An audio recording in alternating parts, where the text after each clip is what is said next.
കൂട്ടുകാർക്ക് നല്ലൊരു രാത്രി ആശംസിച്ചുകൊണ്ട് മാമ്പഴത്തിന്റെ പുതിയ വീഡിയോയിലേക്ക് സ്വാഗതം.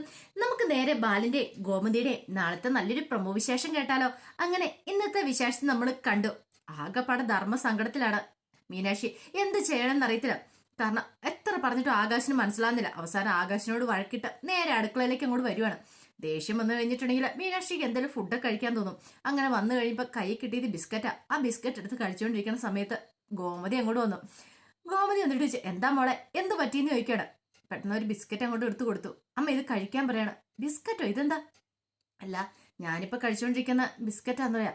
അതെനിക്ക് മനസ്സിലായി. അല്ല, മോൾക്ക് ഇത് എന്ത് പറ്റിയെന്ന് ചോദിക്കാം. അമ്മ എന്ത് പറ്റാനാ, എനിക്ക് ആ പട തലയ്ക്ക് ഭ്രാന്ത് കയറുന്ന പോലെ തോന്നുന്നുണ്ട്. ഇപ്പൊ പ്രശ്നം എന്താ മോളെ, മോൾ ഇങ്ങനെയൊന്നും ആയിരുന്നില്ലോ. എത്രയാന്ന് വെച്ചാൽ അമ്മയെ ക്ഷമിക്കുന്നേ. അതെ, വീണേച്ചിയോട് ഞാൻ നേരത്തെ പറഞ്ഞ കാര്യമാണ്. അപ്പൊ വീണേച്ചി ഒരു കുഴപ്പമില്ല, അങ്ങോട്ട് വരാൻ പറഞ്ഞിട്ടാ നമ്മളിവിടെ സന്തോഷത്തോടു കൂടി പോയത് ആനന്ദേണ്ട കാര്യത്തിനായിട്ട്. അല്ലാതെ എനിക്ക് അവിടെ നേരത്തെ ചെന്നിട്ട് അവരോട് കള്ളത്തരൊന്നും പറയേണ്ട കാര്യമില്ല ഈ കല്യാണം മുടക്കാനായിട്ട്. എന്നിട്ട് ഇപ്പൊ ആകാശ് പറയണു, ഞാൻ വീണേച്ചിയോട് പോയി നാളെ ചെന്നിട്ട് എന്തേലും പറയണമെന്ന്, ഞാൻ അവരോട് മിണ്ടല്ലെന്ന്, അവരോട് ചീത്ത പറയണമെന്നൊക്കെ. അതൊക്കെ നടക്കുന്ന കാര്യമാണോ എന്ന് ചോദിക്കുക. എന്റെ മോളെ, നീ അത് വിട്ടുകളാം. എങ്ങനെ വിട്ടുകളയാൻ പറയുന്നു പറ. ഇതേ മുറിയിലേക്ക് കയറാൻ പറ്റില്ല, ഒരു സ്വസ്ഥയെ സമാധാനം തരുന്നില്ലെന്ന് പറയാം. എന്തേ, അവന്റെ സ്വഭാവം മോൾക്കറിയാലോ എന്ന് പറഞ്ഞിട്ട് കാര്യമുണ്ടോ? ഞാനായിട്ട് ചെയ്ത് തെറ്റല്ലോ. ആനന്ദയുടെ ഒരു നല്ല വിവാഹം വരുവാണെങ്കിൽ നല്ല കാര്യമാണല്ലോ എന്ന് ഓർത്തണം ഞാനും ഇറങ്ങി തിരിച്ച് എത്രയും പെട്ടെന്ന് തന്നെ നടത്താലോ എന്ന് ഓർത്തോണ്ട്, അല്ലാതെ മറ്റൊന്നും ഓർത്തല്ലേ. അപ്പോഴാണ് ആകാശ് പറഞ്ഞു, ഇതെന്റെ കുടുംബക്കാരിയോ എന്തൊക്കെ പറയണമെന്നറിയാവോ. അവന്റെ അറിയില്ലായ്മ കൊണ്ട് എന്തേലും പറഞ്ഞോർത്തോണ്ട് മോളത് കാര്യമായിട്ട് എടുക്കണം. അമ്മയ്ക്ക് ഇത് പറയാം, പക്ഷെ അനുഭവിക്കുന്ന എനിക്കല്ലേ അറിയത്തുള്ളൂ. ഞാൻ ഇന്ന് വരെ ആർക്കും ഒരു ദ്രോഹം ചെയ്തായിട്ട് എനിക്ക് അറിയത്തില്ല. നല്ലത് പറഞ്ഞെന്ന് ആഗ്രഹിച്ച ഈ കുടുംബത്തിന് വേണ്ടിയിട്ടാണ് ഞാൻ എല്ലാം ചെയ്യുന്നത്. പക്ഷെ അവസാനം വന്നു കഴിയുമ്പോൾ കുറ്റം മുഴുവൻ എന്റെ തലയിലേക്ക് കൊണ്ട് ചാർത്തി കഴിയുമ്പോൾ എനിക്ക് സഹിക്കാൻ പറ്റുന്ന കാര്യമാണോ? അതെ, ഞങ്ങൾക്കറിയാലോ മോളുടെ മനസ്സെന്താന്ന്. മോൾ ഒരിക്കലും ഇവരെ തെറ്റുകാരിയല്ല എന്ന് പറയാം. പിന്നെ മോൾ നിന്നെ സങ്കടപ്പെടുന്നേ. അതെ, ആകാശമായിട്ട് വെറുതെ വഴക്കുണ്ടാക്കിയിരിക്കില്ല. ഞാനും ബാലേട്ടനും തമ്മിൽ ഇങ്ങനെയൊന്നും വഴക്കുണ്ടാക്കിയിട്ടില്ലെന്ന് പറയാം. അത് അമ്മയും അച്ഛനും തമ്മില്. പക്ഷെ ഇതങ്ങനെയല്ല അമ്മേ. അമ്മയൊന്നും മിണ്ടാതിരിക്കും, പക്ഷെ എനിക്ക് മിണ്ടാതിരിക്കാൻ പറ്റില്ല. ഞാൻ തെറ്റ് കണ്ടിട്ടുണ്ടെങ്കിൽ തെറ്റാണെന്ന് അപ്പൊ തന്നെ ചൂണ്ടിക്കാണിക്കും. അല്ലാതെ തെറ്റ് കണ്ടു കഴിഞ്ഞിട്ട് കണ്ണടച്ച് പോകാനൊന്നും എനിക്ക് പറ്റില്ല. അതിപ്പോ അച്ഛനാണല്ലോ ശരി, അമ്മയാണ് ശരി, ഭർത്താവാണ് ശരി, എന്ത് കണ്ടാലും ഞാൻ അത് തുറന്ന് പറയുമെന്ന് പറയാം. കോപതി മോളൊന്ന് സമാധാനപ്പെടെ ഇങ്ങോട്ട് വാന്നും പറഞ്ഞോണ്ട് മീനാക്ഷിനും കൂട്ടിക്കൊണ്ട് നേരെ ആകാശന്റെ മുറിയിലേക്ക് ഇല്ലുവാണ്. എടാ ആകാശേ, എന്താ അവിടെ പ്രശ്നം നീക്കുക? എന്താ? അല്ല, നീ മീനാക്ഷിയോട് വഴക്കിട്ടോ? ഞാൻ വഴക്കിട്ടൊന്നുമല്ല, ഞാൻ ഉള്ള കാര്യം പറഞ്ഞാന്ന് പറയാം. കേട്ടോ അമ്മ, ഇതാ പറഞ്ഞ. ഞാൻ പറഞ്ഞു, നാളെ ചെന്ന് കഴിയുമ്പോ ഇവളുടെ ആ സുപ്പീരിയറോട് പറയണം കാണിച്ച് മോശമായി പോയെന്ന്. രണ്ട് വർത്താനം പറയണമെന്ന് പറഞ്ഞു. അത് ഇവൾക്ക് സമ്മതമല്ല. എടാ, അതാണോ എന്റെ മര്യാദ? അതിനാ വീണേച്ച് എന്ത് തെറ്റ് ചെയ്തിട്ടാ? അവരൊരു തെറ്റും ചെയ്തിട്ടില്ലോ. അവർ സോറി പറയുകയും ചെയ്തു.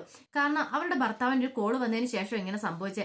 അതിന്റെ പേരിൽ വെറുതെ എന്തിനാ അവരെ കുറ്റപ്പെടുത്തിയിട്ട് കാര്യമുണ്ടോ എന്ന് ചോദിക്കാം. എന്നാലും അവർക്ക് നേരത്തെ പറയാൻ മേലായിരുന്നു. എന്ത് പറയായിരുന്നു? എല്ലാം ആലോചിച്ചുറപ്പിച്ചിട്ടില്ല അവരും അങ്ങോട്ട് വിളിച്ചേ. അവർക്കും ഇതിനെക്കുറിച്ച് അറിയത്തുണ്ടായിരുന്നില്ലല്ലോ. പിന്നെ നീ ദേ ഇവളുമായിട്ട് വെറുതെ വഴക്കുണ്ടാക്കല്. അറിയാലോ, ഇതെങ്ങാനും അച്ഛൻ അറിഞ്ഞിട്ടുണ്ടെങ്കിൽ അത് മാത്രമല്ല പുറത്തറിഞ്ഞിട്ട് എന്ത് നാണക്കേടാ. നിങ്ങൾ പരസ്പരം ഇഷ്ടപ്പെട്ട് വിവാഹം കഴിച്ചവരല്ലേ, എന്നിട്ട് പിന്നെ ഇങ്ങനെ കാണിക്കണം എന്താന്ന് ചോദിക്കുക. ഇനിയിപ്പൊ അതൊന്നും പറഞ്ഞിട്ട് കാര്യമില്ല, മര്യാദയ്ക്ക് സന്തോഷത്തോടെ പോകാൻ നോക്ക് എന്ന് പറഞ്ഞിട്ട് മീനാക്ഷിനെ അങ്ങോട്ടിട്ട് ഗോമതി അങ്ങോട്ട് ഇറങ്ങി പോവാണ്. ഈ സമയം മിത്രയും ആര്യനും തമ്മിൽ മുറിയിലാണ് പൊരിഞ്ഞ വഴക്കാ. കാരണം ഒന്നും രണ്ടും പറഞ്ഞ്, കാരണം മിത്രയ്ക്ക് സഹിക്കാൻ പറ്റുന്നില്ല. താൻ എന്ത് ചെയ്താലും കുറ്റമാണെന്ന് നന്നായിട്ട് മനസ്സിലായി മിത്രയ്ക്ക്. ആര്യനാണെങ്കിലോ ഒന്ന് പറഞ്ഞ് രണ്ടാമത്തിന് ഭയങ്കര ദേഷ്യമാണ് താനും. ആര്യം പറഞ്ഞ്, എല്ലാത്തിനും കാരണക്കാരൻ നീ ഒറ്റ വരുത്തി കാരണം ഇങ്ങനെയൊക്കെ സംഭവിച്ചെന്ന് പറയാം. മിത്ര പറഞ്ഞു, ഞാൻ എന്ത് തെറ്റിയെന്നാ? ഞാൻ കാരണമാണ് ആനന്ദേട്ടൻ വിവാഹം മുടങ്ങിയെന്ന് ചോദിക്കാം. നീ കാരണമായിരിക്കും മിക്കവാറും. നിന്റെ വീട്ടുകാരായിരിക്കും ഇതിന് പിന്നില്. ഒരു പക്ഷെ ആനന്ദേട്ടൻ്റെ ഒരു വിവാഹം എത്രയും പെട്ടെന്ന് നടക്കരുതെന്ന് അവര് ചിന്തിച്ചു കാണും. അപ്പൊ അവരായിരിക്കും വേണമെങ്കിൽ വിളിച്ചു പറഞ്ഞെന്ന് പറയാം. മിത്ര എന്തേ ആവശ്യമില്ലാത്ത കാര്യം പറയരുത് കേട്ടോ, എന്റെ വീട്ടുകാർ ചിലപ്പോൾ അറിഞ്ഞിട്ടൊന്നും കാണത്തില്ലെന്ന് പറയാം. ഓ, നിന്റെ വീട്ടുകാരെ പറഞ്ഞപ്പോ നിനക്ക് അങ്ങോട്ട് നൊന്തല്ലേ എന്ന് പറയണം.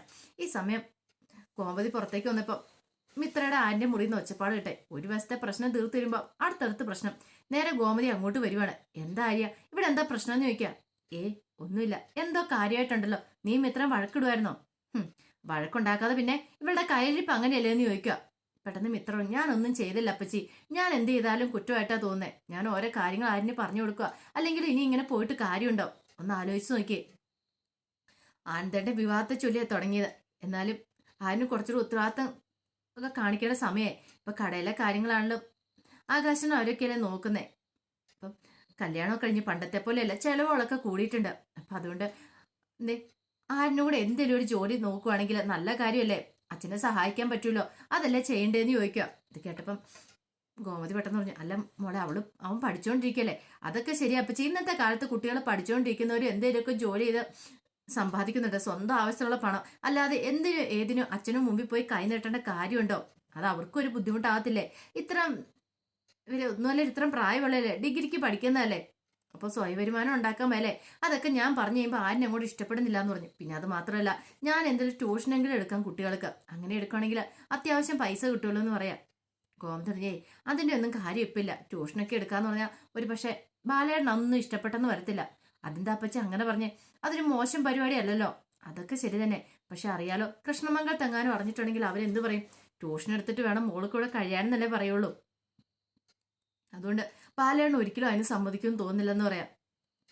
പിന്നീട് ഗോമതി ഒരു കാര്യം ചെയ്യാം, അതെ ഇനിയിപ്പോൾ ആ പഴയ കാര്യങ്ങളൊന്നും പറഞ്ഞ് രണ്ടുപേരും കൂടെ അങ്ങോട്ടും ഇങ്ങോട്ടും വഴക്കുണ്ടാക്കാതെ രണ്ടുപേരും നല്ല സന്തോഷത്തോട് ജീവിക്കാൻ നോക്കാൻ പറയണം. ഇത് കേട്ടതും ആര്യം പറഞ്ഞു, ഇവളുമായിട്ട് സന്തോഷത്തോട് ജീവിക്കണം, അത് ഞാൻ നടന്നത് തന്നെയെന്ന് പറയണം. എന്താടാ അങ്ങനെ പറഞ്ഞേ?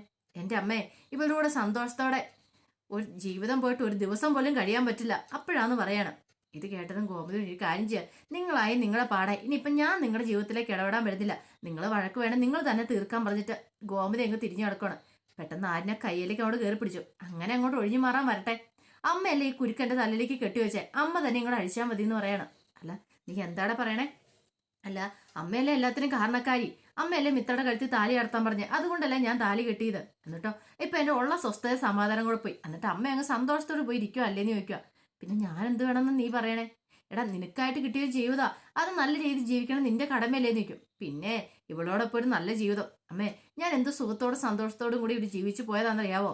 അമ്മ ഒറ്റയെടുത്ത് എന്റെ സുഖവും സന്തോഷം കൂടി ഇല്ലാതാക്കിയത്. എന്നിട്ട് അമ്മ ഇപ്പം നിങ്ങളായി നിങ്ങളുടെ പാടായെന്നുള്ള രീതിക്ക് അങ്ങോട്ട് പോകുന്നു, അങ്ങനെ അങ്ങോട്ട് പോവല്ലെന്ന് പറയാം. കോമതി പറഞ്ഞു, ഞാൻ പിന്നെ എന്ത് ചെയ്യണം? നിങ്ങൾ തമ്മിലുള്ള വഴക്കിനകത്ത് ഞാൻ കയറി എന്ത് പറയാനാ? പറഞ്ഞിട്ടും കാര്യമില്ല, അതുകൊണ്ടാണ് ഞാനൊന്നും മിണ്ടാതെ അങ്ങോട്ട് പോണേ എന്നും പറഞ്ഞിട്ട് ആ കൈ അങ്ങോട്ട് വിടിയിച്ചിട്ട് അങ്ങോട്ട് ഇറങ്ങി പോവാണ് ദേഷ്യപ്പെട്ട്. ആരും പറഞ്ഞു, അതില്ലേലും അങ്ങനെയല്ലേ വരത്തുള്ളൂ. അവസാനം എല്ലാവരും കൂടെ അങ്ങോട്ട് മാറി, ഇപ്പൊ അനുഭവിച്ചുകൊണ്ടിരിക്കുന്ന ആരാ? ഞാൻ മാത്രമുള്ളെന്ന് പറയാം. അങ്ങനെ പുറത്തേക്ക് ഇറങ്ങി വരുമ്പോൾ മീനാക്ഷി അവിടെ നിൽക്കുന്നുണ്ടായിരുന്നു. മീനാക്ഷിയോട് ഗോമതി കാര്യങ്ങൾ പറയാണ്. പെട്ടെന്ന് മീനാക്ഷി പറഞ്ഞു, അതെ അമ്മേ, ഞാനും ആകാശാനും തമ്മിൽ വഴക്കുണ്ടാക്കിയിട്ടുണ്ടെങ്കിൽ അത് പെട്ടെന്ന് തീരാവുന്ന വഴക്കാ, അത് ഞങ്ങൾ തമ്മിൽ സ്നേഹമുള്ളതുകൊണ്ടാണ് വഴക്കുണ്ടാക്കുന്നത്. പക്ഷെ ഇവര് തമ്മിൽ വഴക്ക് അങ്ങനെയല്ല, ഇവർക്ക് തമ്മിൽ എപ്പോഴും നേർക്ക് നേർ നോക്കി അവർ കീരും പാവം പോലെ ഇരിക്കുന്നത്. അതുകൊണ്ട് അവരുടെ വഴക്ക് അങ്ങനെ മുന്നോട്ട് പോയിട്ടുണ്ടെങ്കിൽ അത് വളരെയധികം സങ്കടത്തിലേക്ക് ചെന്ന് കലാശിക്കുള്ളൂ. എത്രയും പെട്ടെന്ന് അവരുടെ വഴക്കൊക്കെ പറഞ്ഞു തീർക്കണമെന്ന് പറയാം. അല്ല അതിനിപ്പം എനിക്ക് എന്ത് ചെയ്യാൻ പറ്റും? അമ്മ തന്നെ ഇടപെടണം, കാരണം അമ്മയാണല്ലോ ഇങ്ങനെ ഒരു തീരുമാനം എടുത്തേ. അപ്പൊ ഇനി എന്ത് വന്നാലും അമ്മ വേണം ഇതിനകത്ത് ഇടപെടാനായിട്ട്. അവരുടെ വഴക്ക് തീർക്കേണ്ട കടമയും കൂടെ അമ്മയ്ക്കുണ്ടെന്ന് പറയാം. ഈ സമയം ബാലൻ ആകെപ്പെടാൻ അസ്വസ്ഥനായിരുന്നു. ബാലൻ ചില തീരുമാനങ്ങളൊക്കെ എടുത്തിട്ടുണ്ടായിരുന്നു. ഇതിനിങ്ങനെ പോയിട്ട് കാര്യമില്ല, കാരണം ആനന്ദിന്റെ വിവാഹത്തെ ചൊല്ലി ഇപ്പൊ കുടുംബത്തിലാണെങ്കിലും ആകെപ്പെടാൻ പ്രശ്നങ്ങളൊക്കെ ഉണ്ടായിക്കൊണ്ടിരിക്കുന്നത്. ഇനിയിങ്ങനെ ഓരോ ദിവസം മുന്നോട്ട് പോയാലും ഇതൊക്കെ തന്നെ ആയിരിക്കും അവസ്ഥ. അതുകൊണ്ട് ഇനിയിപ്പോ ഇവിടെ ഇങ്ങനെ നിന്നിട്ട് കാര്യമില്ല, എത്രയും പെട്ടെന്ന് ആനന്ദിന് ഒരു വിവാഹാലോചന വരണം. അത് മാത്രമല്ല എത്രയും പെട്ടെന്ന് ഒരു പെണ്ണിനെ കണ്ടെത്തണം, ആനന്ദിന് വിവാഹം നടത്തണം. അങ്ങനെ ബാലൻ ചില തീരുമാനങ്ങളൊക്കെ എടുക്കുകയാണ്. ഈ സമയം ഗോമതി ഇങ്ങോട്ട് വന്നിട്ട്, എന്താ ബാലേട്ടാ, എന്താ കാര്യം ചോദിക്കാം. അല്ല അവിടെ എന്തായിരുന്നു ഒച്ചപ്പാടും വേളോ?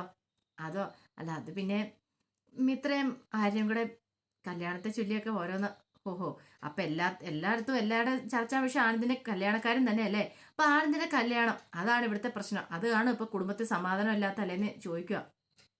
അല്ല ബാലേട്ട അതൊന്നും കുഴപ്പമില്ല, അതവര് തമ്മിലുള്ള പ്രശ്നം ഇച്ചിരി കഴിയുമ്പോൾ അങ്ങോട്ട് മാറിക്കോളൂ എന്ന് പറയാം. ബാലൻ പറഞ്ഞു, ഇതെങ്ങനെ മാറാൻ പോകുന്ന കാര്യമല്ല, അല്ലെങ്കിൽ തന്നെ ഒന്ന് ഓർത്ത് വെക്കേ, അനിയന്മാർ രണ്ടുപേരുടെ കല്യാണം കഴിഞ്ഞു, ചേട്ടൻ ഇങ്ങനെ നിൽക്കുന്നു.